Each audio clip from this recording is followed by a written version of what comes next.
Whether you're new to being in a fandom or you've been in one for decades, I'm sure there's been a moment in time where you've come across a word that you just didn't know the meaning of.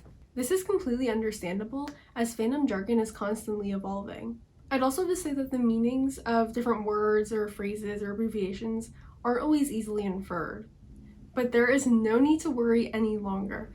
In this video, I'm going to be discussing the various meanings of different words or phrases that you might find when you're on an online fandom. So let's just jump right in to some different fandom terminology. The first word that we're going to be looking at today is canon. Canon is referring to the information that is widely considered to be true or official when it pertains to different fandoms.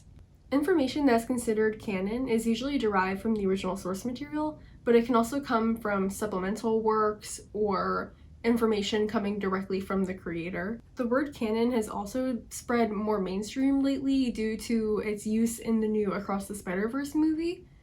In the movie, it is explained that certain events must happen to the characters because they are considered canon events. So, for example, Uncle Ben must die in order for Peter Parker to become Spider-Man. The use of the word canon in the movie does reflect the word's meaning because this information or these events are integral to the story in order for it to progress.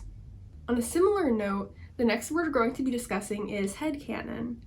A headcanon is when a fan comes up with their own ideas, meanings, or information when it comes to the plot or a character that they really enjoy from a fandom that they are in.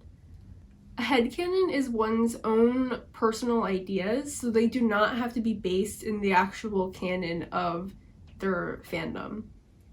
Their ideas can be completely different from that of their friends or from other people's in the fandom.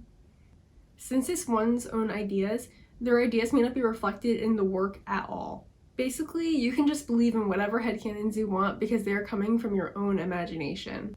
The word canon sneaks its way in there because many people believe their headcanons to be really accurate or true to the character or story, even though they really have no basis whatsoever.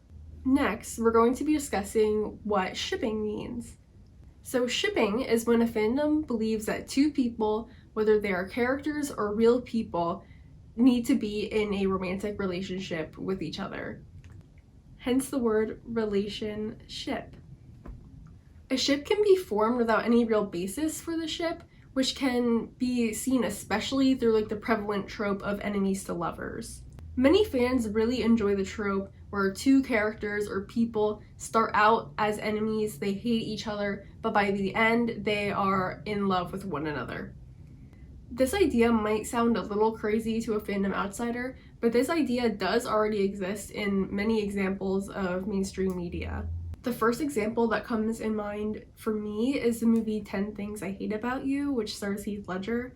In the beginning of the movie, the characters hate each other, but by the end they are in a romantic relationship with one another. Another common thing that is derived from shipping is the practice of name blending. In order to quickly refer to the name of a ship, fans will often blend the names of two characters together. A really common ship you might find online is Drarry, which is Harry Potter and Draco Malfoy from the Harry Potter franchise. And as you can see, Drarry is the derivative of Draco and Harry. Once again, this practice does exist in mainstream media, and you may not have realized through celebrity pairings like Kim Ye or Brangelina. Next, we're going to be looking at what exactly a fan work is. The terms we've discussed so far, canon, headcanon, shipping, they can all be found in fan works. Fan works include things like fan fiction, fan art, fan edits, etc. People in a fandom create these works in honor of the media that they enjoy. For example, if Dean Winchester and Castiel from Supernatural are your favorite ship of all time, you might be really likely to create or consume fan fiction or fan art that is surrounding that ship. I felt that it was important to mention the word consume because not every person who's in a fandom is creating their own art or writing their own stories, but many people do engage in reading and looking at art and liking edits, etc. While it seems kind of outlandish that people spend so much time writing their own stories and drawing art, it really is a common practice in fandoms online. At the time of me filming this, The popular fanfiction website Archive of Our Own has just under 12 million works uploaded to the site, and that is just a ton of stories. Similarly, on TikTok, some edits reach like tens of millions of views, so this content really is consumed by a lot of fans. In later videos on this channel, I plan on diving more into the kinds of supplemental works and fan works that exist in the fandoms. The final word that we're going to be discussing is fan service. Fan service is when something occurs in the work or a real person does something that sole intention is to please the fans. This can encompass anything from Easter eggs, which is like hidden references that are really common in superhero movies, to the creators of a show realizing that a certain ship is super popular online and they decide to create it and make it canon in the show itself. Real people can also partake in this, whether it's a musician or an actor. It's just solely to please the fans, given to their wants or desires. While fan service is done with the intention to please the fans, this can sometimes backfire and actually annoy them. This can be because fans feel like the fourth wall has been broken. In other words, since the creators of the content see what fans are discussing online, fans worry that when these types of things are included in the content, it is going against the creator's original ideas. It's just happening to please them, and like it wouldn't really be canon to the story. When a fandom becomes really big, it's just inevitable that not every fan is going to be happy with everything that happens. So fan service is just to try and keep people happy, keep people engaged and interacting with the content. So now that we've discussed these 5 terms, that just about wraps it up for this video. I hope that my explanation of these words or phrases helps some of you guys out.